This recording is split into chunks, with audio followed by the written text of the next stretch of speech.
Boa noite a todos. Dando início ao nosso sexto webinar.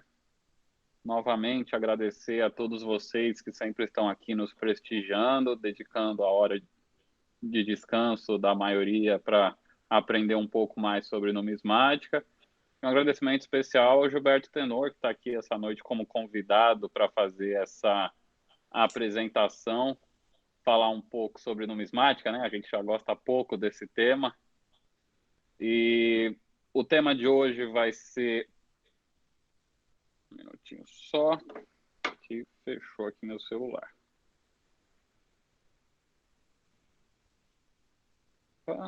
Travou aqui. Hoje nós vamos falar sobre numismática e seus campos desconhecidos. O Gilberto Tenor, ele é numismata, presidente emérito da Sociedade Numismática Brasileira, sócio da Tenor e Pelizari Leilões, presidente do Instituto Histórico e Geográfico de Avaré,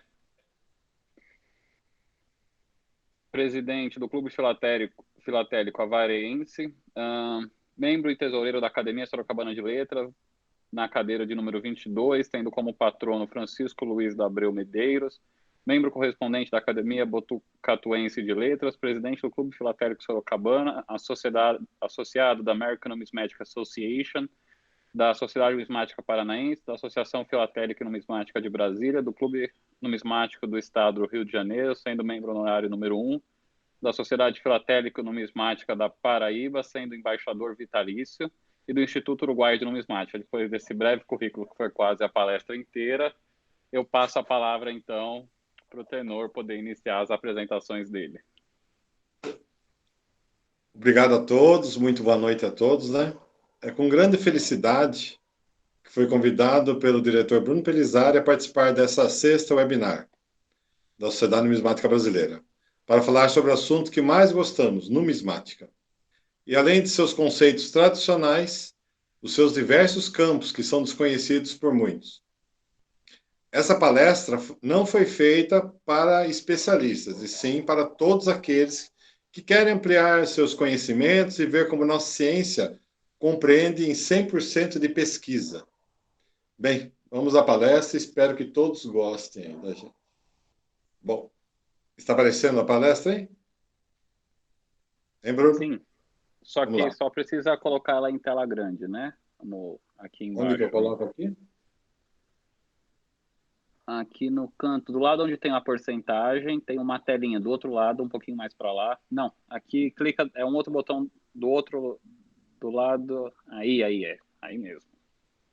Deixa eu Aí ver ela aqui. vai ficar. Aí, pronto, entrou. Perfeito. Isso, né? Vamos lá. Numismática.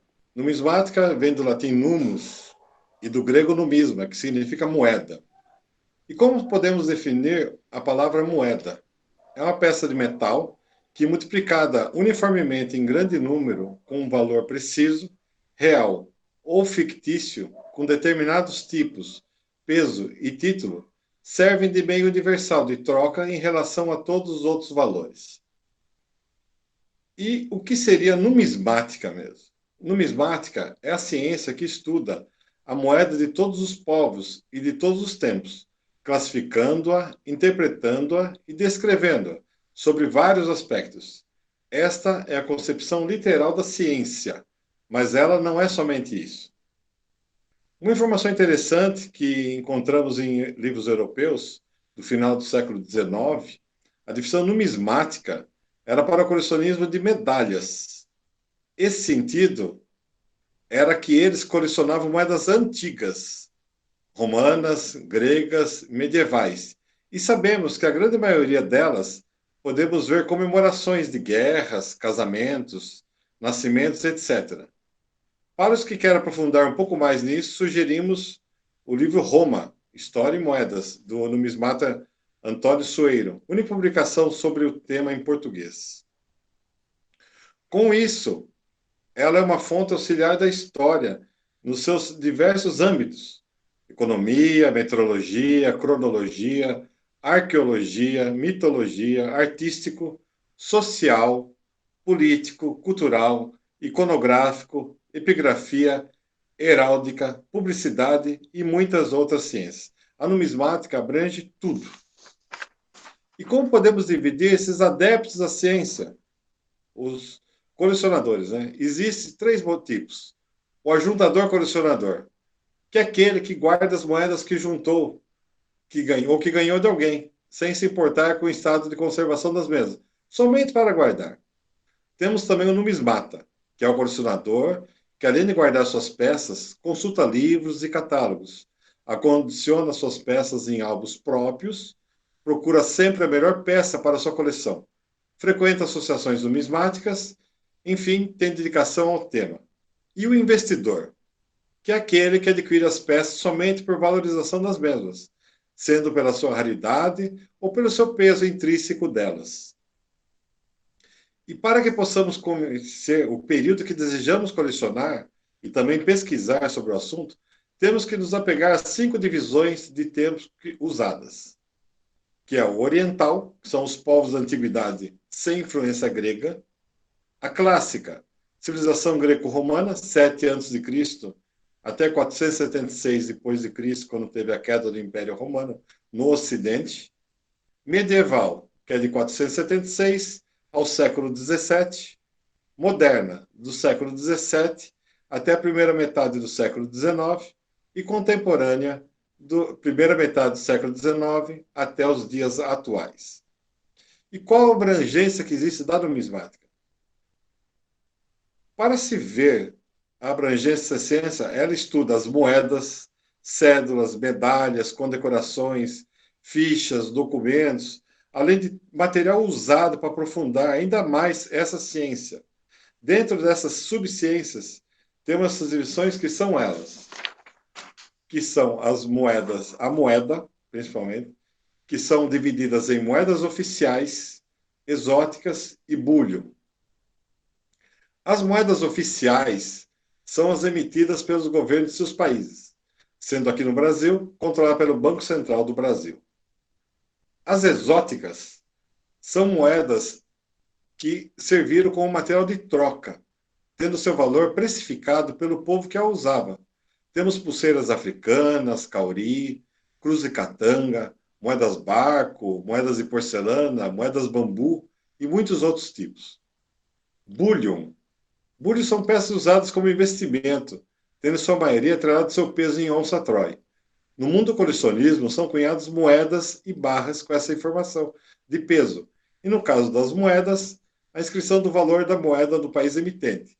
São cunhadas por bancos oficiais, bem como por empresas particulares. Nós tivemos aqui no Brasil, através da Casa da Moeda do Brasil, o ativo financeiro, que eles chamaram, que é a moeda, uma medalha, com 1/4 de libra de onça-troy em ouro para venda. Outro campo, que é a notafilia, que é o estudo das cédulas e impressos com alusão monetária.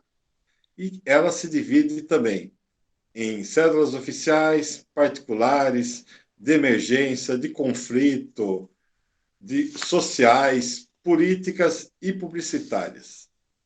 As oficiais são as cédulas emitidas pelo governo do seu país, sendo aqui no Brasil emitidas, controladas pelo Banco do Brasil, Banco Central do Brasil, conforme falado anteriormente. As particulares são as emitidas por empresas, fazendas, governos não oficiais. As de emergência, um clássico exemplo disso são os Notgelds alemães, que são uma infinidade de modelos com séries feitos em papel, madeira, tecido, porcelana e tudo mais, em quase todas as cidades da Alemanha, em sua maioria durante a inflação inimaginável de 1923. As cédulas de conflitos, aqui eu separei internacionais, que são as cédulas usadas durante as guerras. Temos aqui a Guerra da Secessão Americana, na década de 1860, Primeira e Segunda Guerra Mundial, Bósnia e outros. E os conflitos do Brasil. No Brasil tivemos esse tipo de missão também. Durante a Revolução de 24 em São Paulo, em 1930 no Rio Grande do Sul, e 1932 em todo o estado de São Paulo. Temos as cédulas sociais, que elas foram criadas inicialmente pela falta de troco no mercado. tendo sua primeira emissão na cidade paulista de Campina do Monte Alegre, aqui bem perto de São Paulo. Mas quando o Banco Central descobriu essa emissão, mandou volar caminhões de troco lá, acabando assim com essa cédula. Na atualidade, muitas comunidades em todo o Brasil emitem suas cédulas sociais, que são usadas no comércio local. Um belo trabalho sobre isso pode ser visto no livro É Dinheiro, do amigo Paulo Amauri. Cédulas políticas. Principalmente na década de 1950 e 60, vemos muitas cédulas emitidas pelos partidos políticos para colaborar com as eleições. Vemos de Getúlio Vargas, Brigadeiro Eduardo Gomes, Ademar de Barros, Juarez Távora, Jânio Quadros, Partido Comunista e muitos outros políticos por esse Brasil. As cédulas publicitárias são panfletos que reproduzem a identidade visual das cédulas, utilizada desde o Reis até o dia de hoje. Vemos propagandas de lojas. Antigamente, mais era propaganda de lojas ou algum produto específico, farmacêutico, que tinha muito, né? Um outro campo da numismática, medalhística, que é o estudo das medalhas. E o que é uma medalha? Embora elas existam desde o Império Romano, de onde se vem seu nome, que eram cunhados medalhones, discos grandes de bronze, os registros marcam que a partir do século XV o termo medalha começou a ser difundido. E elas são peças de metal, ou não, sem valor preciso e sem reunir os caracteres conhecidos determinados pelo seu título, peso e tipo, que seria o caso da moeda. São destinados a um fim comemorativo, religioso, artístico, premial, cunhados por órgãos oficiais e particulares. E como elas se dividem? Elas se dividem em comemorativas, que são as cunhadas para perpetuar algum acontecimento ou indivíduo relevante. E as premiais, que são as entregues à conquista de algum prêmio, exposições, reconhecimento público, esportes, etc. Uma outra parte da numismática é a falerística, que aqui no Brasil não é tão usado esse termo, o pessoal não tem esse costume, mas é o correto, né? Que é o estudo das insígnias das ordens de cavalaria, ou de mérito, e das condecorações. Essa interessante expressão teve origem na Tchecoslováquia, sendo usada pela primeira vez em 1937, derivando do latim falari, uma das muitas distinções de honra criadas pelos romanos. Em Portugal, temos a Academia Falerística de Portugal, ao qual o nosso amigo Denizar, do Rio de Janeiro, faz parte. E esse estudo divide-se da seguinte forma: as civil, que são as entregues por entidades particulares. Essa é a da Sociedade Numismática Brasileira, que é a Ordem do Mérito Numismático. Militar, que são as entregues pelo Exército, Marinha, Aeronáutica, além de organismos militares de estados e municípios. A religiosa, que é entregue pela Igreja. A mais conhecida é a medalha Pro Ecclesia Pontífice, pela Igreja e Papa. É uma ordem honorífica que foi criada pelo Papa Leão XIII, em 1888, para comemorar seu jubileu de ouro, e era originalmente dado para aqueles que ajudaram a promover o jubileu e a exposição do Vaticano. Atualmente é dada a clérigos e leigos que prestaram serviços relevantes à Igreja. É a medalha de valor mais elevado que pode ser dada a uma pessoa leiga pelo Papa. As ordens oficiais, que são as condecorações e ordens entregues pelos governos federal, estadual e municipal. No Brasil atual, a mais alta condecoração é essa daí, que é a Ordem Nacional do Cruzeiro do Sul, entregue pelo Presidente da República a estrangeiros por relevantes serviços prestados. Em nosso passado, tivemos muitas belas ordens. Ordem de Avis, Ordem da Rosa, Ordem Nosso Senhor Jesus Cristo, Ordem São Tiago da Espada e a Imperial Ordem do Cruzeiro, a Ordem Nossa Senhora da Conceição de Viçosa e a Imperial Ordem do Cruzeiro. Essa última restabelecida em 1932 por Getúlio Vargas. As outras foram extintas com o fim do Império Brasileiro em 1889. Um outro campo nosso também é a tesserologia, que aqui no Brasil chamamos também de exonúmio. É o estudo das peças monetiformes, que parecem moedas ou têm alguma função semelhante, além de objetos relativos ao assunto monetário. O termo tesserologia vem de tessera, que era uma pequena ficha feita em diversos tipos, podendo ser de metal, argila, etc., usada pelos romanos para servir de entrada no teatro, jogos, espetáculos, etc. Temos alguns exemplos que são usados, né? São as fichas, que seu uso é ilimitado, podendo ser usado como forma de pagamento ou troca por algum produto, além de circular como dinheiro, ao qual muitas são consideradas moedas particulares. As fichas telefônicas também fazem parte desse grupo, pois embutem um serviço, que é o da ligação. A parte de pesos monetários. Temos o peso moeda, que são as peças em bronze com marcação do tipo de moeda ao qual o peso se relacionava. Era usado por mercadores de ouro na Europa Antiga, juntamente com uma balança de nivelar. E temos o peso de ópio, muito usado na Ásia, onde tinha diversos modelos feitos em bronze. Eram retratados dragões, elefantes, patos, galinhas e outros animais, de diversos tamanhos, cada qual com seu peso específico, onde eram utilizados para o controle do peso do ópio. Senhas bancárias. Aquele papelzinho que recebemos no banco para aguardar o chamado pelo atendimento, até a década de 80, muitos bancos utilizavam essas belas fichas de metal, devidamente numeradas para o recebimento do cheque.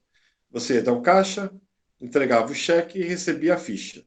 Depois de conferido, saldo e assinatura, chamavam pelo número. Vales. No final do século XIX, o Brasil enfrentou uma crise de troco e muitos comerciantes e empresas fizeram seu próprio dinheiro. Eram pequenos papéis com valor de 100 a 2 mil réis, com o nome da empresa e devidamente assinado pelo proprietário do estabelecimento comercial, dando assim a confiança na operação. Empresas faziam para dias trabalhados, sendo que essas empresas tinham as suas próprias vilas de operários e eram donas do comércio de secos e molhados, fazendo assim que esses vales voltassem para as mesmas. Jetons. Esse nome francês, que significa ficha, aqui no Brasil classificamos as peças que se parecem com moedas e medalhas.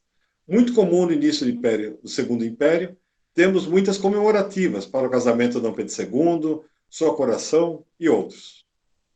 Guaiacas.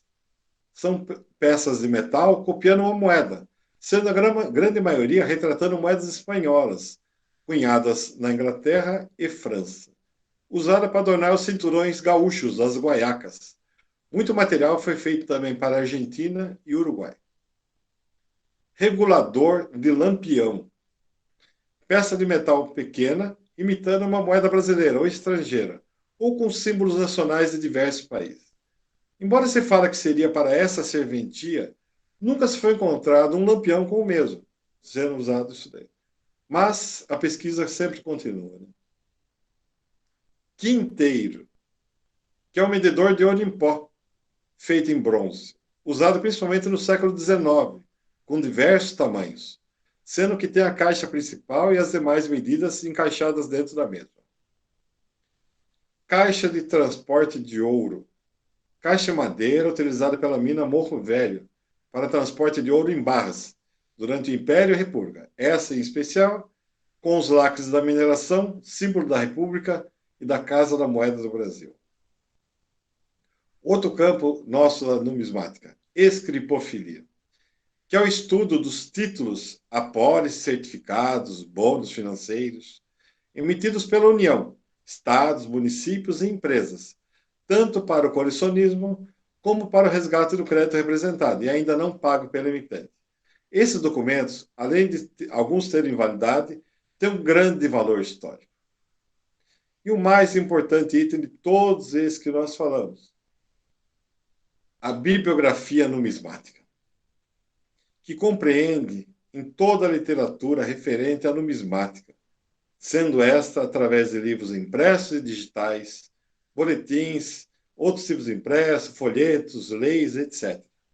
O colecionismo numismático nada vale se não temos o conhecimento. E isso somente pode ser feito com a consulta dos nossos ascendentes numismáticos, Meyle, Viscondessa, Souza Lobo, Prober, Lupercio e muitos outros, que trouxeram à luz o conhecimento. A internet é uma ótima ferramenta para a divulgação do colecionismo, mas nada como o livro. Sem cultura não existe o conhecimento.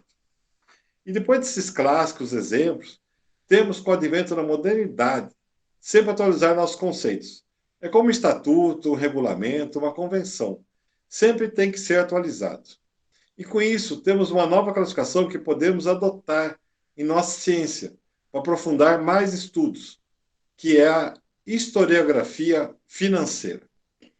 Essa seção da numismática, que pode ser, é um complemento auxiliar do aspecto econômico, tanto da parte histórica do mundo financeiro, como da moeda digital, implantada na última década. As informações contidas na história dos bancos, da pesquisa sobre o verdadeiro valor da moeda na época e dessas formas atuais de valores, são uma verdadeira riqueza de informações que devemos preservá-las. Nessa categoria, podemos inserir tudo ligado aos bancos, como cheques bancários, ações dos bancos, senhas bancárias que seriam reclassificadas, cartões de crédito, além de material que as moedas digitais possam nos fornecer para estudar. E com isso, chega ao fim essa coisa, mostrando aqui o meu orgulho de pertencer à Sociedade Numismática Brasileira, à Sociedade Numismática Paranaense, à Associação Filatélica e Numismática de Brasília, ao Clube Numismático do Estado do Rio de Janeiro, à Sociedade Filatélica e Numismática de João Pessoa, ao Instituto Uruguaio de Numismática e à American Numismatic Association, que é um orgulho que eu tenho, que com eles o nosso estudo sempre foi enriquecido. E uma homenagem especial à Casa da Moeda do Brasil, que eu tenho a grande honra de fazer parte da criação e coordenadoria do evento Colecionismo em Movimento, que uniu a Casa da Moeda do Brasil e a Sociedade Numismática Brasileira desde 2018, resgatando a numismática carioca e poder expor a todos o belo trabalho dessa tricentenária instituição. Meu muito obrigado a todos. Agradeço. Bruno? Oi, desculpa, eu estava atendendo uma ligação aqui. Agora estou de volta. Vamos lá, pessoal. Nós hoje, como eu havia anunciado para vocês, vamos fazer alguns sorteios. Quer já sortear algum item para deixar o pessoal animado antes de começar as perguntas? Pode ser. Que aí já anima o pessoal para continuar e mandar as perguntas aí para o tenor estar respondendo. Vamos ver aqui. Então a gente já vai fazer o sorteio de um item. Vamos ver aqui. Esse. Dá para ver? Não. Coloca Dá mais para outra câmera. Deixa eu pegar outra câmera. Perto de você. Não, é só colocar perto do seu rosto que aí dá pra gente ver. Aí, agora sim, agora sim. É o Manual de Erros em Moedas do Edil. Como eu já falei anteriormente, essa edição está totalmente esgotada. A tiragem foi de 1.200 exemplares. A gente lançou pela Tenório Pelizar de Leilões e ela foi um sucesso absoluto. O Edil é o autor orgulhoso dela. Só que a gente tem alguns exemplares que foram reservados para serem enviados para bibliotecas de entidades e coisas do tipo. Então a gente selecionou alguns poucos desses exemplares para essas entidades para poder tá sorteando. A gente já sorteou um anteriormente, sorteou um ali no webinar do Clube da Moeda de Rondônia, que eu participei essa semana, e agora a gente vai sortear mais um. Tem um método mais fácil para sortear, mas eu gosto do método difícil. Fala, Gilberto, fala o número de 1 a 80. 69. 69. Tinha que escolher um número alto, né? Tem que Tá contar bom. 69. Não, 69, agora vai. 1, 2, 3, 4, 5, 6, 7, 8, 9, 10, 11, 12. Esse vai demorar, não saiam da sala, não. 13, Até 14, amanhã, 15, 16, senhores. 17, A 18, gente 19, volta. 20, 21, 22, 23, Nardelli foi andar até o 24, banheiro e 25, voltou já 26, duas 27, vezes. 28, 29, 30, 31, 32, 33, 34, 35, 36, 37, 38, 39, 40, 41, 42, 43, 44, 45, 46, 47, 48, 49, 50, 51, 52, 53, 54, 55, 56, 57, 58, 59, 60, 61, 62, 63, 64, 65, Roberto Sérgio. Não, 66, 67, 68, 69. O Rubão ganhou. Não vale! Presidente. O Rubão ganhou. Parabéns, nosso presidente. Marmelada! Marmelada isso daí! O bom é que vai ser fácil para entregar. Vai. Aí, ó, o pessoal tá falando que não vale. Mas é justo, foi um número aleatório. Vai lá, mais um. O Rubens levou. Não, vamos esperar, vamos fazer umas perguntas. Daqui a pouco a gente sorteia mais um. Vamos lá. A primeira pergunta que eu tenho aqui é do Emerson, que logo que nem iniciou a webinar, ele já mandou. O Emerson tem problema. Uma pergunta. Deixa eu puxar aqui. Emerson Pipe. Boa noite, nobres. Parabéns pelo evento, pela escolha da palestrante. Uma pergunta. Aqui no Paraná, nós temos as fichas da Confeitaria Universal de Roberto Bubi, que continha um valor cunhado em réis. Depois, a palavra réis foi raspada com a nítida preocupação de encobrir um erro. Existia uma lei expressa para que as moedas particulares não tivessem valor escrito em réis? Ele ainda completou. Posteriormente, em 1964, foi publicada a lei que diz: é proibido o uso para qualquer fim de cheques, vários bilhetes, bônus, brindes ou qualquer outra forma de impresso, seja qual for a sua procedência ou origem de natureza particular ou pública, que de algum modo se assemelhem às cédulas de papel moeda ou às moedas metálicas. Aí ele quer saber se tem alguma lei na época que não permitia. Não, não tinha. Essa de 64, na verdade, deve ter sido por causa da criação do Banco Central, para não ter a moeda particular circulando junto. Sim. Mas antigamente não, porque a parte de cruzeiro e réis, sempre é difícil achar alguma ficha escrito cruzeiro. Isso é bem difícil achar. De réis tem normal. Isso aí... Gilberto, alguém desativou o seu som. Se você puder ativar novamente, eu agradeço. Quem que não queria que eu falasse, pode falar. Então, eu calculo que essa raspagem deve ser da mudança do réis para o cruzeiro. Somente isso aí, porque não existia nada de proibição na época. Antigamente disso aí não tem. Somente nessa segunda fase de 64, acho que devido à criação do Banco Central, com a regulamentação de tudo, é proibido, a moeda particular sempre foi proibida mesmo depois disso. Ô Emerson, depois me manda a época dessa ficha que eu dou uma olhada para você na legislação da época, que aí fica mais fácil. Década de 30, deve ser década de 30. Se for da mesma época dos vales que foram emitidos, pode entrar ali naquela onda de emissão de vales, né, que teve, acho, na década de 20, né, aqui no Brasil. Sim. Aí depois, como acho... É anterior. É anterior. A emissão de vale é no final do século XIX. Maravilha. Eu me comprometo, então, Emerson, depois dá uma olhada, me manda só a época certinha dela, que eu dou uma olhada para ver se tem alguma coisa. Como eu não pesquisei previamente, eu não consigo te responder agora. Mas vamos lá para a próxima pergunta, então, né? O Vladimir Lage. As cédulas dos encontros da SNB ou da SNP são classificadas como? E qual a importância para a notafilia? Elas é uma cédula publicitária, pode ser assim, divulgação. É mais um campo a ser criado, né? Que é infindável a numismática, né? Eu coleciono tudo quanto... Eu sou um colecionador de tudo quanto é tipo de cédula mesmo. Eu tenho cédulas com autógrafo. O Bruno até tem uma cédula com autógrafo do Ciro Gomes, que ele pegou. Isso entra onde? Na parte de curiosidades mesmo. Essa parte da sociedade mesmo, do Paraná, a gente podia até incluir isso daí em alguma coisa, algum outro tipo da notafilia, até na parte de publicitária mesmo, porque ela, na verdade, ela está divulgando as sociedades. A parte publicitária, acho que onde ela mais encaixaria fatos, né? Seria a parte publicitária mesmo. Maravilha. Então, a próxima pergunta que nós temos aqui é a do Rafael Augusto. É a pergunta polêmica que não ia faltar nessa noite, que é a discussão da última semana. Rafael Augusto Matos Ferreira. A Fran pediu para perguntar. Olha, ainda mandou a mulher, colocou o nome da mulher dele. Desculpe as mulheres, ele é frouxo, ele não sabe falar.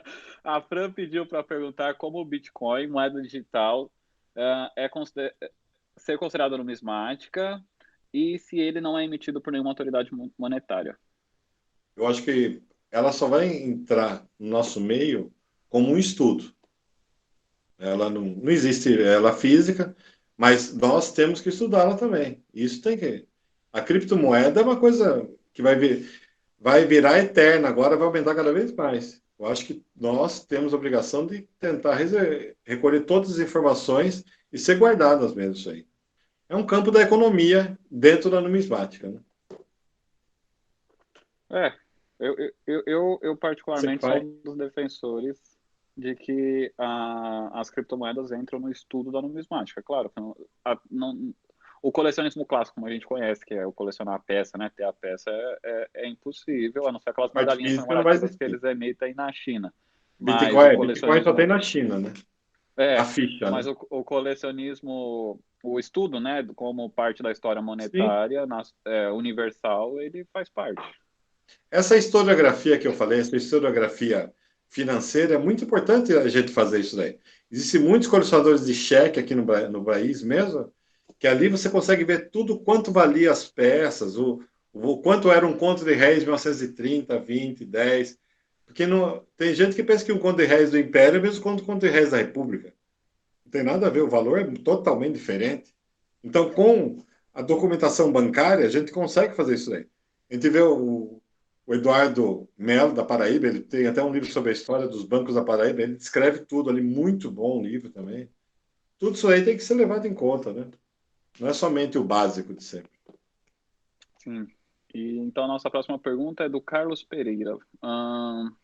Qual a dificuldade em fazermos envio de moedas para outros países e como conseguir autorização para envio de moedas? Isso eu já não sei, porque eu já não mando. Né? Na verdade, a dificuldade nesse caso seria relacionada ao IPHAN, né, o Instituto do Patrimônio É o Histórico e Instituto do Patrimônio Artístico Histórico. Nacional.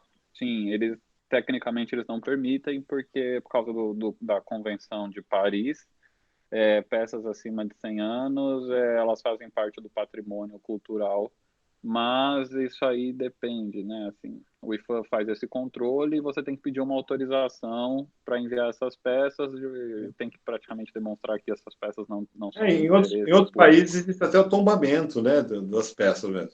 Existem Sim, países que existem coleções numismáticas que estão tombadas, não pode sair do país.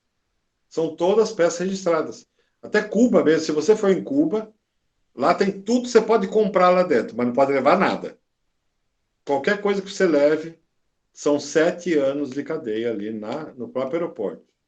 Então, tudo que você for comprar em Cuba, você tem que levar até o Instituto do Patrimônio, deixar lá com eles, para eles verem se aquilo é patrimônio ou não. Se eles acharem que aquilo é patrimônio, já fica para eles. Se não, eles devolvem para você. É uma coisa bem fácil lá. Eles são bem práticos nessa parte. pessoal, só importante fazer uma diferenciação de uma peça ser considerada patrimônio cultural, não quer dizer que essa peça vai ser retida pelo Estado. Ela continua na sua coleção, ela só não pode deixar o país. Então você seria uma espécie de curador dessas peças, né? Você só não pode tirá-la do país porque ela faz parte do patrimônio cultural do Brasil aqui no caso. Mas é isso. É um tema complicado. A gente fez um webinar só sobre isso, né? Outro dia, que a gente teve a Sim, participação do Manuel Vidia Garcia, que é um advogado peruano, e do Carlos Isateran, que é um professor universitário do Equador. A gente debateu bastante esse tema, é um tema bem complexo, mas é basicamente isso. Então vamos para a próxima pergunta. Manuel Farinhas. Caros, podemos considerar o colecionismo de moedas falsas neste estudo? a curiosidade de moeda falsa é o seguinte: isso pode ser guardado como curiosidade somente. Moeda falsa é a pior coisa que existe, é igual réplica. Isso daí é. Eu sempre falo para os outros: não deixe você se enganar a si próprio. Ah, mas Que acho que esse muita gente. falsa que ele perguntou é falsa de época. Ah, então. Mas é falsa, né? É uma curiosidade somente. Somente uma curiosidade. Isso aí. Eu tinha várias também, não tenho mais. Isso aí acho que não se deve ter em qualquer coleção, que a gente vê muitas peças antigas, falsas, muito bem feitas, que na verdade é o desgosto da família quando o sócio morre, né? Que a hora que eles vão vender a coleção é o desgosto. É, é um tema complicado. Né?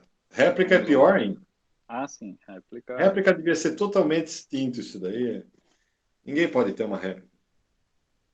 Vamos lá. A próxima pergunta é do Vanderlei José da Silva. Tem uma cópia de cédula de R$ 10 dos anos 80 feita para arrecadar fundos para uma greve. Foi feita pelo Sindicato dos Gráficos de São Paulo. É uma cédula social? Política. Cédula política. Uma cédula política. Depois eu quero uma imagem dela, viu? Gostei. Essa eu também não devo ter. Falar. Vamos lá. Próxima pergunta. Se quiser, eu mando já. Mostro ela já. Pode mandar. Eu não sei, só sei mostrar ela aqui no vídeo. Só um minutinho, vou mostrar.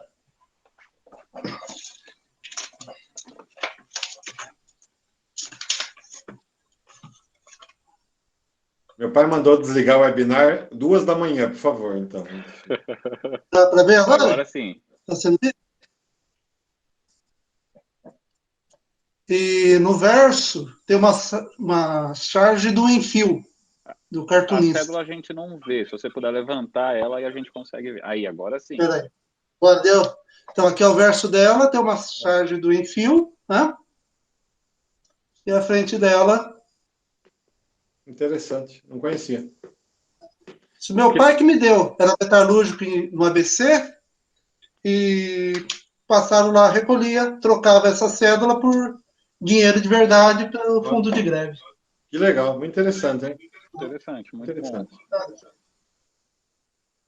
Então, vamos lá. A próxima pergunta é do Davi Camargo. Temos algum material nacional para catalogar cédulas Not-Geld? Nacional? Não, né? Não. Nacional não. Aqui no Brasil, a única nacional que existe é lá em cédula Not-Geld nossa aqui. Modelo Not-Geld mesmo é a de Santa Catarina que teve. Tem uma família de cédulas de lá só. Que é de uma cidade lá que existiu. Desculpa, na verdade me expressei um pouco mal. Quis dizer alguma literatura, algum material de consulta, porque eu tenho uma certa dificuldade em encontrar. Geralmente tem que pegar até mesmo sites alemães, né? Para encontrar alguma literatura que facilite aí a catalogar essas cédulas. É porque o Not-Geld deve ter, acho que são milhões de modelos. Milhões. Mas existe um catálogo. Existem vários catálogos. Vários catálogos. Sim. Que eles eram separados por cidade, inclusive. Porque lá a quantidade é muito grande. É muito grande. Cada vez que faz um catálogo, vai aumentando cada vez mais. Tenor, a cidade catarinense é 13 Tilhas. 13 Tilhas, isso mesmo. Eu tenho essas cédulas aí. Tenho. Muito boas. Eram cédulas de dia de trabalho, isso daí, inclusive. A próxima pergunta é da Miriam Loureiro. Esse vídeo será disponibilizado apenas para os participantes? Não, esse vídeo vai ser disponibilizado no nosso canal do YouTube, a Sociedade Numismática Brasileira no YouTube. O vídeo do webinar anterior, infelizmente, ainda não está disponível, porque, como eu já falei para vocês, o trabalho todo da sociedade é voluntário. Quem está fazendo essas edições para a gente é o Gregório, que a gente agradece muito pela ajuda, mas, claro, ele tem outras ocupações, né, na vida dele. Então, ele está um pouco ocupado essa semana, mas tanto o webinar anterior quanto esse aqui, em breve, devem estar disponíveis no canal do YouTube. Então, para quem quiser assistir novamente ou assistir pela primeira vez, é só procurar lá no nosso canal, que inclusive já tem outros webinars lá disponíveis e outras palestras. Ulisses, eu trabalho no Museu Nacional, no Rio de Janeiro, aquele que sofreu um grande incêndio em 2018. Recentemente tivemos uma oferta da Casa da Moeda para abrigarmos a coleção numismática dessa instituição. O Museu Nacional recusou porque não é de seu escopo esse tipo de coleção, indicando que fosse direcionada ao Museu Histórico Nacional. Alguém tem informação de que a Casa da Moeda não tem mais interesse em colecionar nossos itens numismáticos? A Casa da Moeda nem tem, o Museu da Casa da Moeda, hoje em dia, nem sei se tem. Porque, na verdade, o que a gente vê no Museu da Casa da Moeda, no centro lá, são a parte de medalhas dele, somente. Medalhas e ordens, né? Moedas, não sei se eles têm, porque eles estão pensando em montar até um museu numismático novamente. Porque o Museu da Casa da Moeda, o antigo Museu da Casa da Moeda, com a criação do Museu de Valores do Banco Central, em Brasília, em 72, foi todo transferido para lá.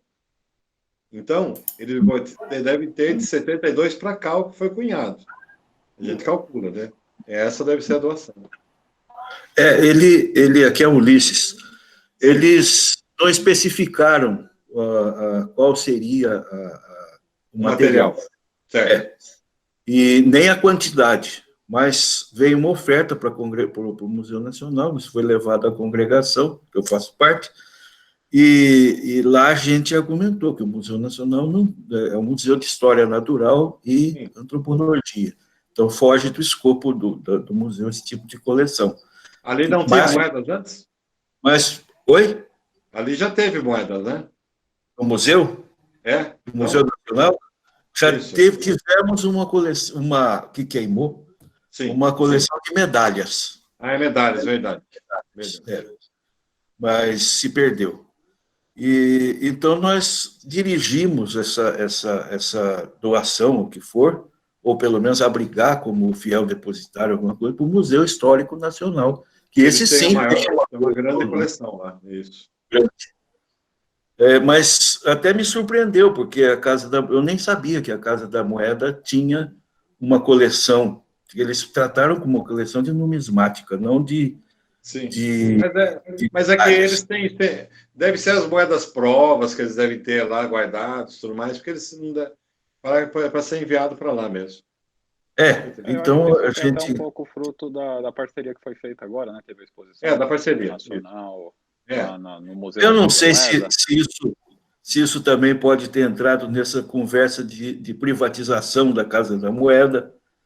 Então, eles estão se livrando dessas coisas, digamos... Não, mas ali não. Eles não devem ter muita coisa, não. Eu até tenho... Não tem. Quando acabar essa confusão de pandemia, essas coisas, se tiver oportunidade, eu quero ver o que foi, né? Verdade. Sim, isso é interessante. Nada, obrigado. Pela fala. Tem uma pergunta aqui que foi feita sobre envio de moedas comuns pelos correios. Essa questão das moedas, na verdade, todo mundo sabe que tecnicamente só pode enviar moedas pela PAC e SEDEX, né? É só isso, eu não posso falar nada além disso. A Miriam Loureiro perguntou quais países usam ouro nórdico nas moedas. Ouro nórdico, nem eu sei. Eu sei que a Polônia usa, tem vários países que usam. É igual a prata alemã, né? Que é os nobres, né? O ouro nórdico, que é o ouro dos tolos, né? Que na verdade não é ouro. Sérgio, onde se encaixam as moedas provisionais lastreadas em selo, particularmente as utilizadas durante a Guerra Civil Espanhola? Podemos juntar a numismática com a filatelia? Aquela lá, sim, é considerada a moeda. Aquela é uma moeda de conflito, aquela. Foi durante a Guerra Espanhola, a Civil Espanhola. Só que aquilo tem muitas falsificações hoje em dia. Muitas. E são de uma qualidade tão perfeita que fica até difícil a gente que conhece saber qual é a verdadeira, mas eu tenho as minhas que são antigas. Selo, né? O selo original. O selo é baratinho, são tudo selos comuns, então mandar fazer um papelzinho de... É uma cartolininha muito fininha, então aquilo lá é muito fácil fazer. E você consegue escurecer aquilo lá facilmente. Eu tenho as minhas antigas, eu não compro nenhuma mais recente, porque você não tem garantia daquilo se é verdadeiro ou não. Tenor, quer fazer mais um sorteio agora no meio das perguntas? Tem mais perguntas aqui. O pessoal está pedindo sorteio aqui, que tá doido para ganhar os brindes. Vai lá. Um livro do Horácio Moreiro. Recunho dos Patacões das Províncias do Rio da Prata no Brasil. Essa é a edição traduzida pela Sociedade Numismática Brasileira. Sim. Número de 1 a 77. 25. Obrigado. 1, 2, 3, 4, 5, 6, 7, 8, 9. Se cair outro diretor da sociedade, não vale. 13, 14, 15, 16, 17, 18, 19, 20, 21, 22, 23, 24, 25. Fabrício Sardanha Bendilate. Eu peço depois que o Fabrício entre em contato comigo, ou pelo menos deixando o contato dele aqui no chat, que eu já salvo, para eu poder entrar em contato com ele, para a gente poder fazer o envio do brinde dele. Fabrício, tá por aí? Vamos ver, né? Vai que não tá ouvindo. Fabrício?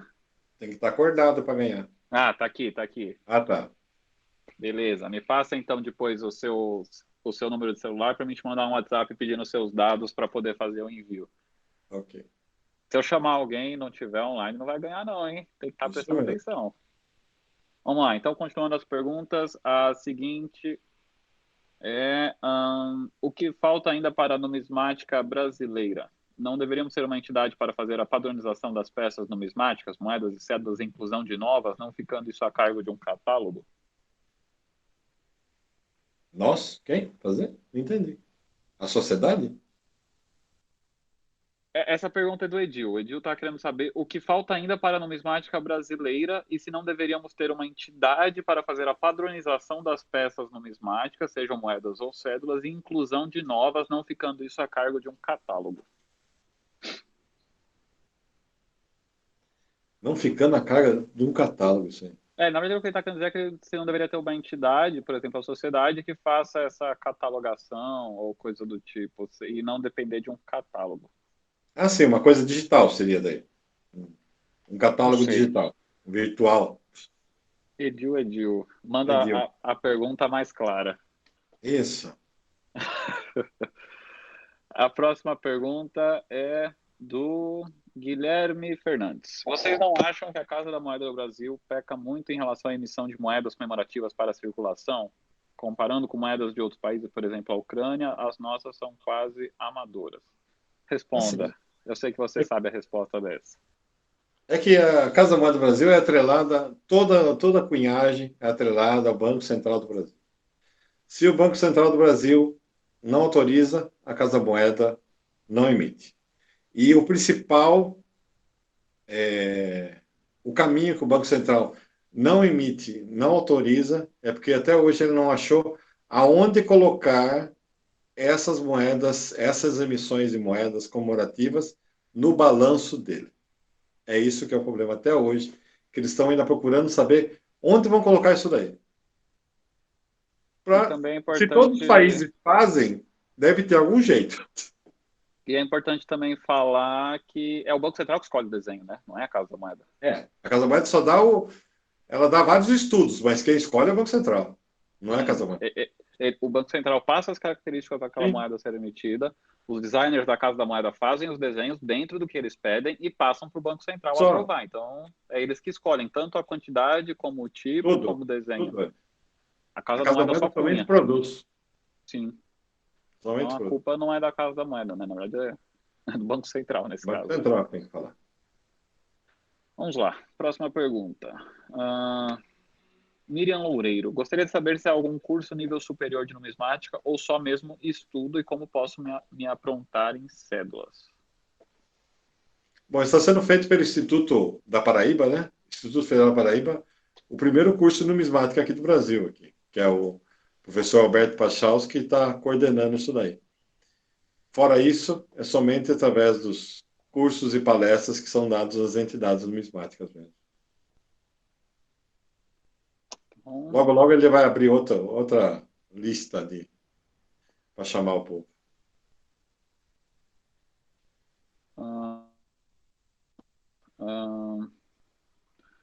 Do Plínio, carimbos especiais de eventos e de festas religiosas aplicadas em moedas fora de circulação entram em alguma subcategoria numismática ou devem ser considerados somente como curiosidades numismáticas? Os carimbos particulares? Isso, os carimbos aplicados em moedas. Sim. Por exemplo, divino, coisa do tipo. Sim, isso daí são os carimbos particulares mesmo, né? Isso aí existe muito ainda, né?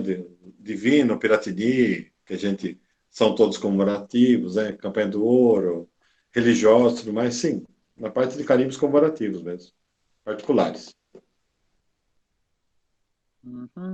Próxima. Marcos Vital quer saber se teria como saber o valor de moedas anômalas ou existe algum tipo de catálogo especificando os valores exatos de moedas anômalas. Moeda anômala é uma coisa muito complicada de se dar um valor, né? O pessoal coleciona, vai tirando por base o que sai nos leilões. Só que não se tem uma precificação correta disso daí. Até hoje não dá, porque moeda anômala, no meu tempo de colecionismo, isso daí era somente uma curiosidade. Custava R$5, R$10, o que uma moeda hoje vale 100, 200, 500 reais. Ninguém pagava mais que R$10 uma moeda com defeito. Ninguém dava bola para isso. Hoje em dia, não. Existe já o manual dos erros de moeda aí que até alavancou o preço de muita coisa aí que o pessoal procurou. Aquela carimbo da moeda nula também, que ninguém sabia o que era, foi descoberto. Tudo mais, subiu muito. Os 50 centavos sem o zero, hoje, a gente vende os leilões aí saindo por R$1.200, R$1.300. Uma moeda que primeiro saiu por 2.000 e depois chegou a valer R$300 a moeda. Então, é totalmente diverso o valor delas. Né? E também depende muito do tamanho do erro, né? Porque não é assim, uma Sim. moeda que tem boné vale X. Não, depende do tamanho, do grau do boné, depende tem do grau boné da que tem, não é nem boné, é só um risco, né? A pessoa já enxerga muita coisa.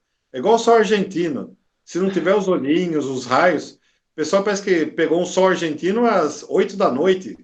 Tem que ter imaginação enorme para conseguir achar onde está o sol argentino ali. Pois é. Vamos lá, a próxima pergunta é do Empório Giovenzo, que acho que É o Renato Guimarães. Isso. Como o grupo enxerga as moedas de Balsemão? Existe uma polêmica sobre o material produzido por ele, do qual admiro muito. E que fim foram dados aos cunhos? Sei que alguns foram adquiridos por associações numismáticas. É fato? E os demais? O trabalho do Balsemão ele sempre foi um artista, né? Muita gente criticava a obra dele como falsificador, não era. Ele era um artista. E ele sempre colocava a letrinha B em todas as moedas dele. Tem coisas que até hoje a gente procura. A Mari Campos, que é a nossa amiga, que é uma grande colecionadora da obra dele, né? Eu tenho muitas peças também. Peças que aparecem até hoje que a gente nunca viu. Peças em ouro, que ele cunhou uma peça, não sabe se uma ou duas peças. Então, ele tinha uma infinidade muito grande de cunhagem. Ele tinha um problema na visão, que ele falava para a gente, que se chamava olhos de águia. Então, ele fazia no buril, à mão, o desenho, sem óculos. Ele próprio gravava. Uma coisa impressionante, a qualidade. Você vê a quantidade de detalhes. A medalha mais linda que tem dele chama-se Moeda Calendário, que é uma medalha, a original, a medalha do Império, que tem todas as datas de nascimento de todos os imperadores batizados. São números, são milhares e milhares de letrinhas, é perfeitíssima. Ele copiou letra por letra certinho. Quanto aos cunhos, no final ele resolveu vender, teve no leilão da Sociedade Numismática Brasileira, algumas na Sociedade Numismática do Paraná, e depois ele vendeu alguns, e depois ele doou várias para a Numismática Brasileira, nós temos lá, deve ter dado para o Paraná também, e para outras pessoas também ele vendeu os cunhos dele. Mas os cunhos estavam descaracterizados, né? Eu não sei, não me lembro. Eu sei que eu lembro que a sociedade tem lá o... É um corte. O corte ou a batida, né? Sim. Que dá neles. Isso eu lembro que eu já vi quando catalogou a coleção da sociedade. Sim.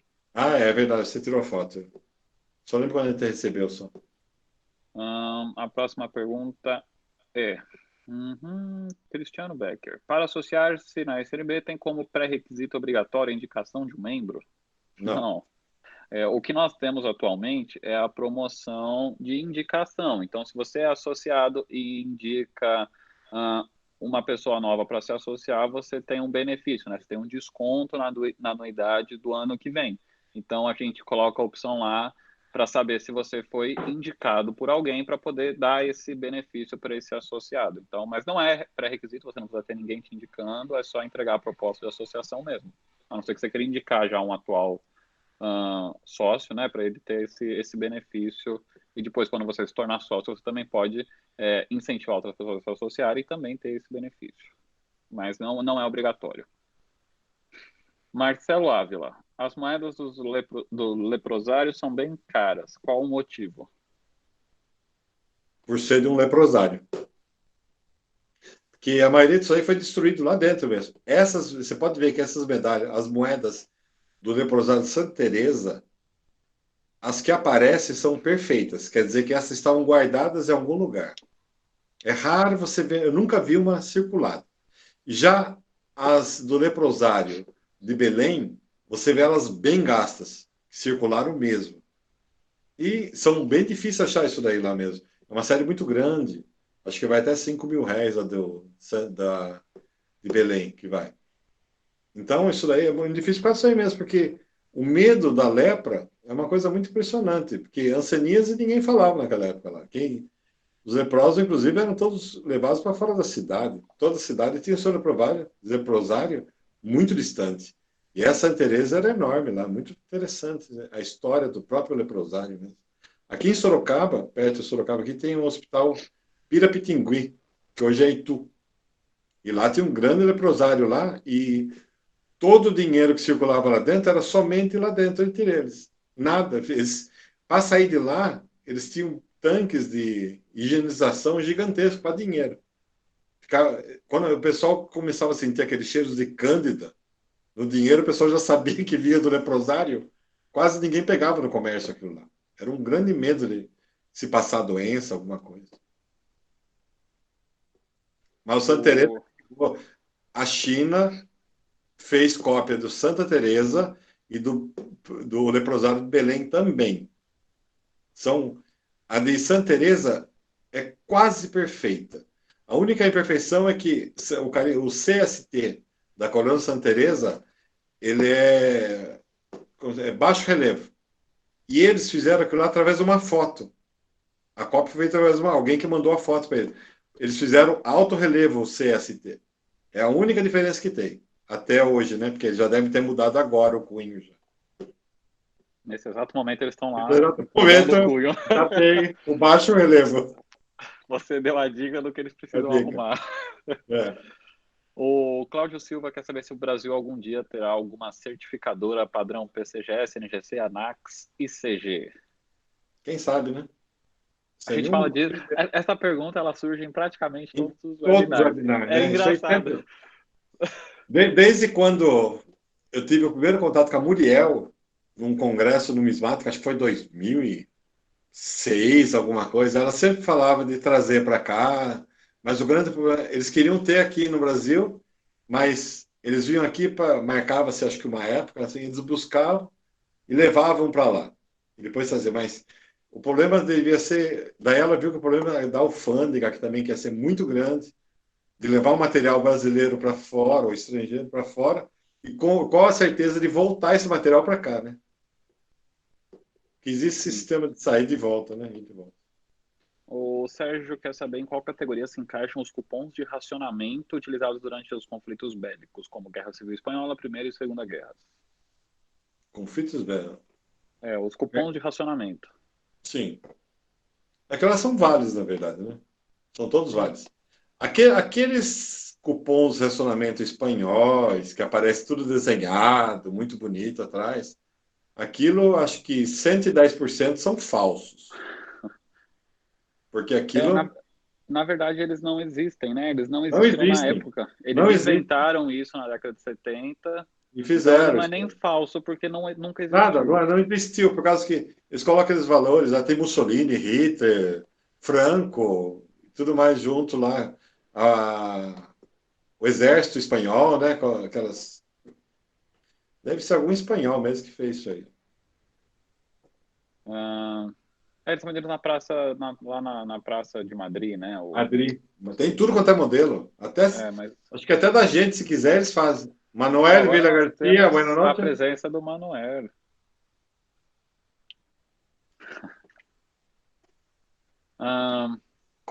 Deixa eu ver. Próxima pergunta, Carlos Pereira. Como podemos nos associar à SNB e qual o valor anual da mensalidade? Como procedemos para certificar uma moeda de nossa coleção? Bom, a anuidade é R$330 esse ano, né? A partir de julho é R$200 isso, né? Isso. 210, acho que é. E para certificar, tem que ser enviado para eles mesmo lá fora, né? Aqui no Brasil não tem certificação de nada. Assim. A anuidade da sociedade, até o final desse ano, para os novos associados, está em R$200. Ano Sim. que vem volta ao valor normal, que como base desse ano foi 330. Para quem tiver interesse em se associar, tem que acessar o nosso site, snb.org.br, tem uma barra uma aba lá escrita associe-se, lá tem a proposta de associação e tem os documentos necessários, depois é só enviar esses documentos para a sociedade.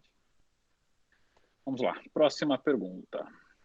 Plínio Pierre pergunta, os roubo-níqueis ainda são considerados vandalismos no meio numismático ou podem entrar em uma categoria de intervenção artística em moedas? São o quê? Roubo-níqueis, aquelas moedas americanas desenhadas. Ah, sim. Eu acho um vandalismo, né? Mas entra com entra como curiosidade, né? Porque na França fizeram muito da época do Napoleão III e são catalogadas, né? Muitas delas são catalogadas. Então, isso vai de cada colecionador. Valores altíssimos. Valores artísticos. É uma arte, na verdade, sobre a moeda, né? É igual aqueles que fazem vazadas nas moedas mesmo, né? Existe um valor artístico que alguns acham. Para o numismata, está estragando, né? Temos uma outra pergunta do Empório Giovenzo. Ele quer saber, uma curiosidade, existe uma moeda de real da Vitória Régia? Outro dia vi sendo uma série vendida. O Banco Central admitiu o ensaio? É o da bromélia, né? Eu não sei. Deve ser da bromélia. Essa aí é uma série de fichas que foram feitas. Bromélia, é isso mesmo. É uma série de fichas, não é uma moeda, né? Uma ficha que era para ser usada em máquinas, né? Fizeram uma série, né? Mas se fosse em máquina, seria uma... da Casa da Moeda ou do Banco Central falando que foi teste para o novo padrão do real. Mas só que não tinha naquele outro padrão, na relação, né? Dos livros, né? Aqui, Emerson quer saber se as fichas de cassino fazem parte da numismática. Em qual categoria se encaixam? Sim. Fichas, né? Fichas mesmo. Na parte de fichas. Porque ela tem o seu valor, né? Juscelino Rosa, não. Já tem alguém do estado de Rondônia, não. Isso aqui. César, de Tupã, quer saber se existe projeto oficial do Banco Central para substituir as cédulas de R$2 por moeda metálica. Não. Por enquanto, não. Vocês fazem umas perguntas que às vezes não tem resposta. Não sei, depende do Banco Central, vai saber. Lá ninguém sabe. Eles não estão se interessados para isso agora. Uma pergunta interessante aqui do Sérgio. Como distinguir um carimbo original da Revolução de 32 da época de um falso? Algum detalhe do carimbo? Agora é 21h11 até as 23h11. Sérgio, isso dá uma palestra só sobre isso, que eu acho que o Tenor vai ter que falar sobre isso futuramente. Vamos deixar o mistério para outro dia? Eu só vou falar básica? Eu só vou falar o básico para que todos saibam. Esse carimbo, que foi originário de um compromisso com a Sociedade Numismática Brasileira e a Santa Casa de Misericórdia, pelas moedas que sobraram da campanha do ouro, era um carimbo que deve ter sido feito na Langone, pelo jeito, pelo tipo que foi achado até hoje.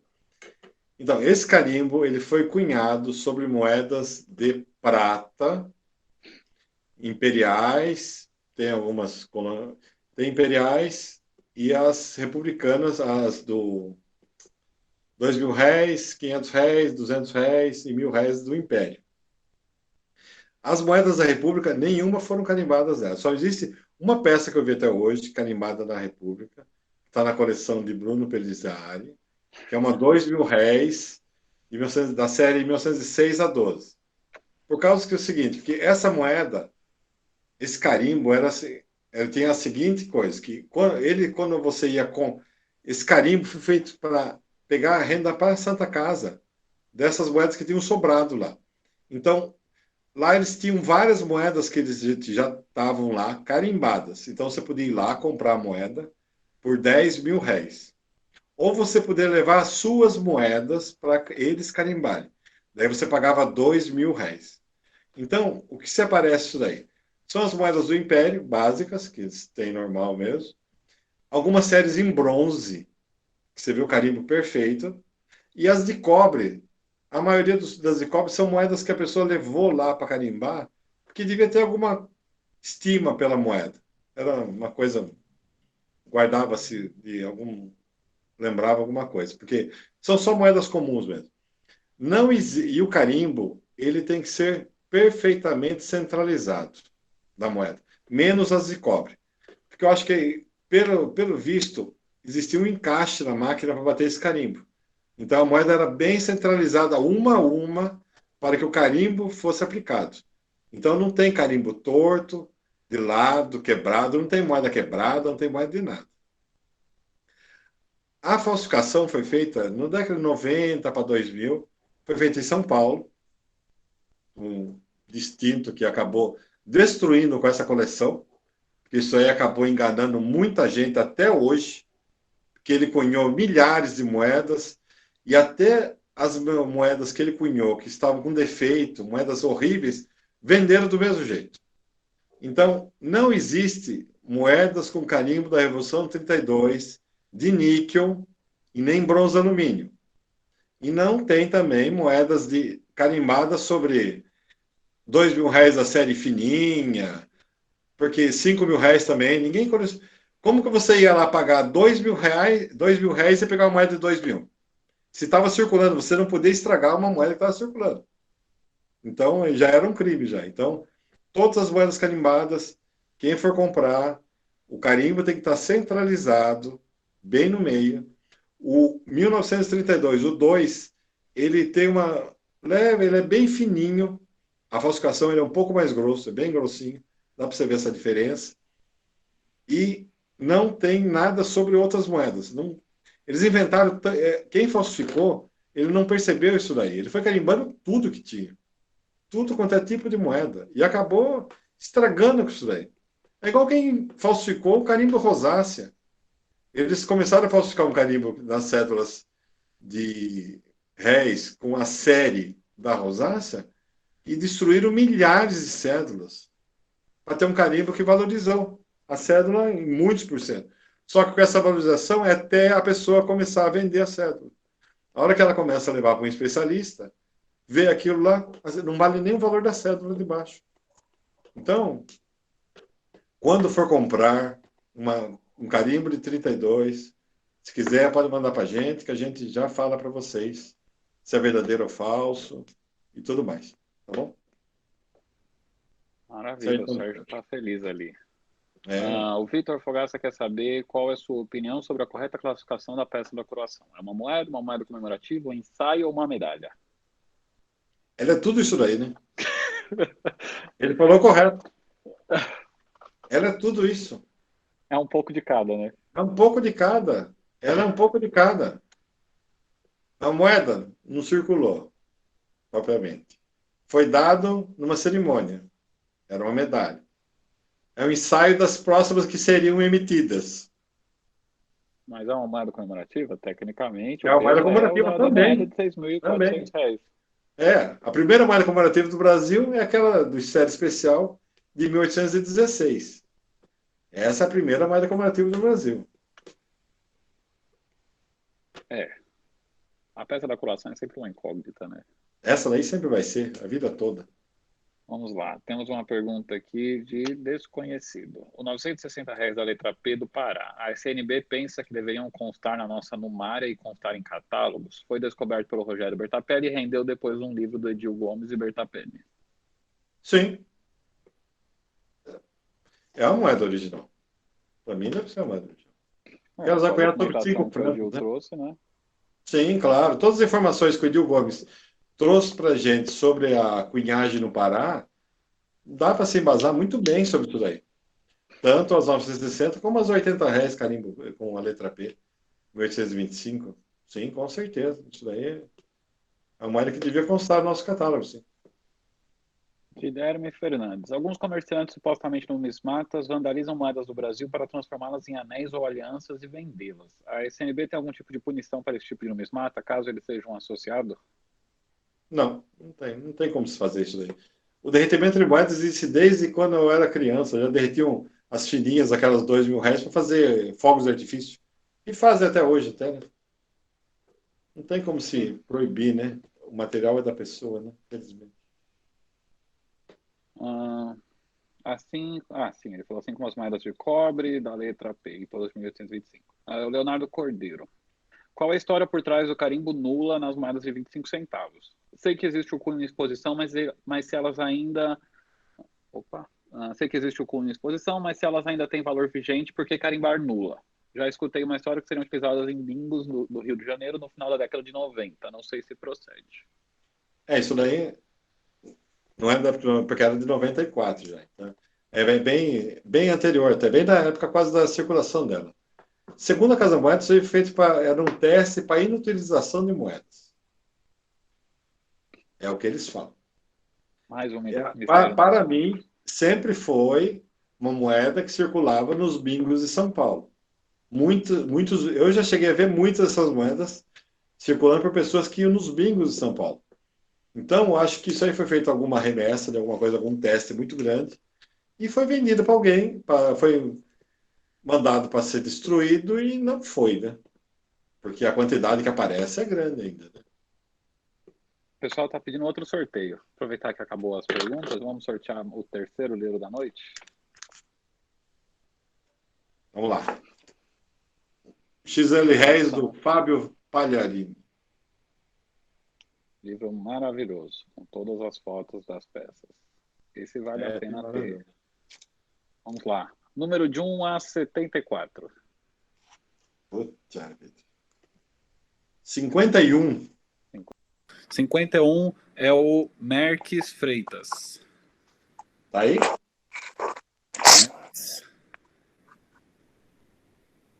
Aí, tá aí. Beleza. Passa também para mim o seu número aí nas mensagens, que eu vou entrar em contato com você depois para poder fazer a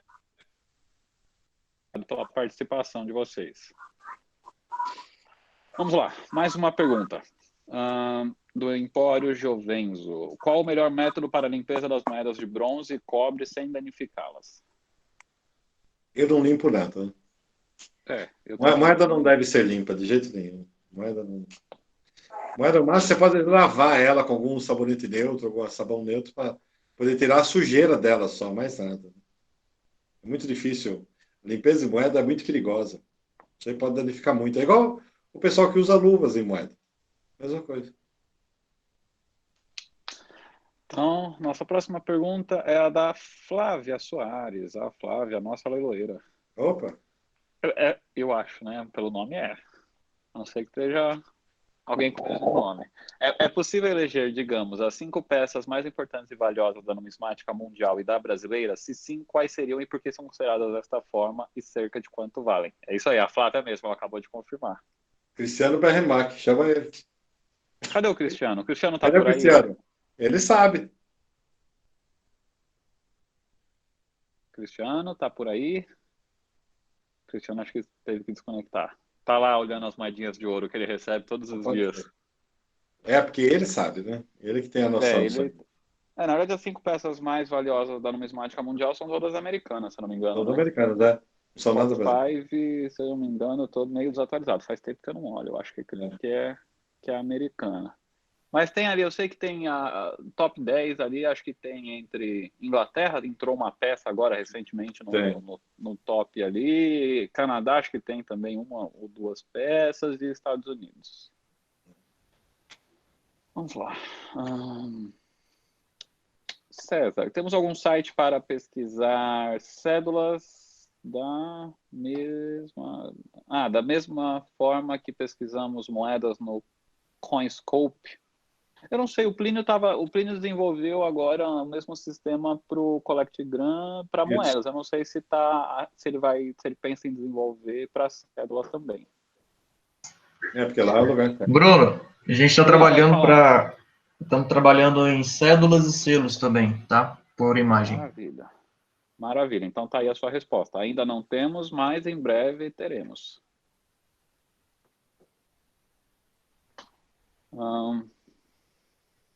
Avelino Coleções. Completando a pergunta, não a limpeza, mas a higienização do verde que se forma na moeda de bronze e cobre. É o verbete lá, né? Sim. Isso é muito difícil de tirar, né? Isso aí é só Thomas Ribeiro que sabe tirar isso aí. Thomas é o nosso mago das Mago, moedas. porque muita gente passava óleo, azeite, fazia um jantar quase na moeda ali para conseguir tirar isso aí, né? Queimavam, né? O Rafael O fala que ele Rafael queima. queimou umas Ele peças. queima tudo. O Rafael adora cozinhar as moedas. Ele cozinha as moedas dele, sempre. Olha lá, ele tá aqui no chat falando.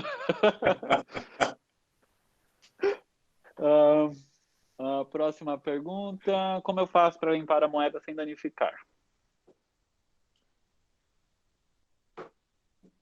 Não, precisa ver o que precisa se lavar, né? Se limpeza, né? Tem que Limpeza ver qual somente que a é o lavagem metal. dela. Lavagem foi alguma coisa neutra, somente isso, mais nada. Porque tem só, tipo, fazer a limpeza para tirar aquela sujeira A mais gordura, né? grossa, né? A A gordura, gordura. exatamente. Você vai passar ali um sabão neutro, coisa Neutro, só. bem Mais nada. básica. Mais nada. Não quero passar bombril, ácido, essas coisas, beril e tudo mais. Eu acho que é isso. Vamos para o último sorteio, então? Acho que tem mais um, né? Ou Que isso aí? acabou? Eu já me perdi agora. Tem as cédulas, né? É verdade. O sorteio especial da noite. Quantas pessoas tem? 71. Então vai lá, do número 1, 10, 20, 30, 40, 50, 60, 70. Um só eu aparece aqui, né? Então não Então vale. esqueça. 2, então. 2 é Agrimed Georreferenciamento. Essa é a cédula comemorativa dos 50 anos do Tenor. Essas são exclusivas, tiragem limitada, numeração, tem número de série. Vamos lá, esse Agrimed Georreferenciamento, quem é? Eu sei. Vamos lá, preciso que a pessoa escreva aqui no chat para me saber que ela está assistindo, senão não vale o sorteio. Luciano Junqueira, maravilha. Ótimo. Luciano, a gente já tem o contato.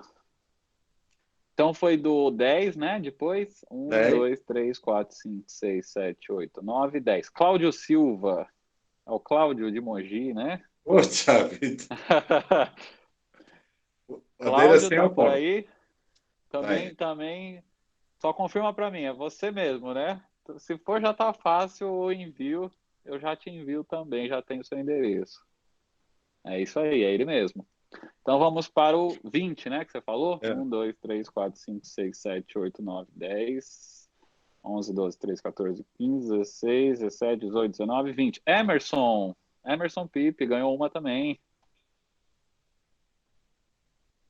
Parabéns. Emerson tá por aí. Ó, tá pedindo para ser autografada a cédula, o Cláudio. O Emerson também tá por aí. Ó, deixa eu ir marcando aqui, porque senão eu vou esquecer. Luciano. Daqui a pouco eu não lembro quem foi, vocês vão me dar o golpe. Luciano, o Cláudio, Emerson. Vamos lá. Então o próximo número é o 30, é isso? Isso. Vamos lá, tudo de novo. 1, 2, 3, 4, 5, 6, 7, 8, 9, 10, 11, 12, 13, 14, 15, 16, 17, 18, 19, 20, 21, 22, 23, 24, 25, 26, 27, 28, 29, 30. Gilmar Divino. Aí? Gilmar Divino. Ó, o Emerson tá falando que a dele ele quer que você entregue em mãos, hein? Vai ter que ir para Curitiba. Naquele bar especial que a gente sempre vai, né? Gilmar Divino, preciso que você escreva aqui. Aí, ó. Joinville. Aí. Gilmar Divino aqui em Joinville, maravilha. Eu preciso que você me passe seu contato aqui, seu número de WhatsApp, para eu poder entrar em contato com você. E, além disso, agora do Gilmar mais 10, né? Eu vou 1, 2, 3, 4, 5. Opa, Gilmar Divino. Aqui, o pessoal tá saindo. Eu vou recomeçar essa contagem, só para ficar mais emocionante. 1, 2, 3, 4, 5, 6, 7, 8, 9, 10. 11, 12, 13, 14, 15, 16, 17, 18, 19, 20, 21, 22, 23, 24, 25, 26, 27, 28, 29, 30, 31, 32, 33, 34, 35, 36, 37, 38, 39, 40. É o Caramuru. Ah, mas não é o Caramuru. Vamos falar que é marmelada, hein? Meu amigo há 30 anos, irmão. Então, depois do Manuel, nós temos mais, né? Manuel Caramuru. Aqui foi o número 50, o dele ou foi 40? Eu nem lembro mais. Foi 2, 10, 20, 30, 4. Foi 40. Então vamos lá. 1, 2, 40, 41, 42, 43, 44, 45, 46, 47, 48, 49, 50. Olaviano. Olaviano tá aí? Aí?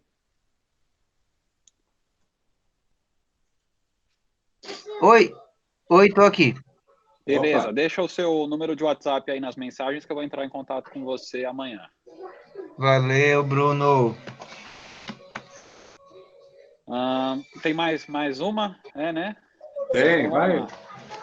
Sorteia Como que eu algum. deixo meu número aqui? 52, 53, 54, 55, 56, 57, 58, 59, 60. Rogério Bertapelli. Puxa vida. Então, Rogério Bertapelli ganhou mais uma. E vamos mais para frente, mais uma. Aqui, então, 1, 2, 3, 4, 5, 6, 7, 8, 9. Agora acabou, vai ter que reiniciar a contagem.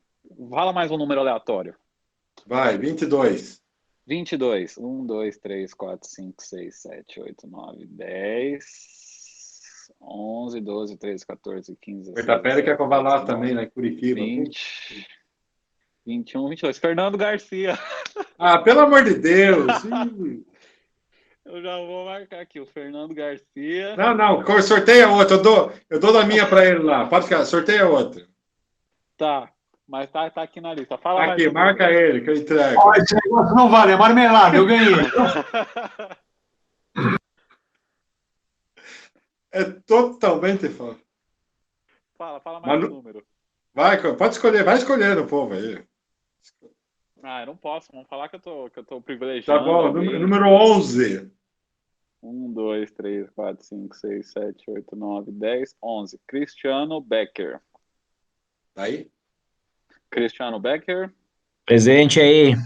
Presente. Opa. Então, deixa o contato aí no chat, porque depois eu vou recuperar os contatos aqui para poder entregar pro pessoal. Perfeito. Cristiano Becker. Vamos lá. Então, estão pedindo para sortear só entre as mulheres. Gilberto, fala um número baixo, vai, de 1 a 20, que aí eu vou fazer um sorteio aqui entre quem eu conseguir identificar que está com nome 4. feminino. 4. Então vamos lá. Aqui.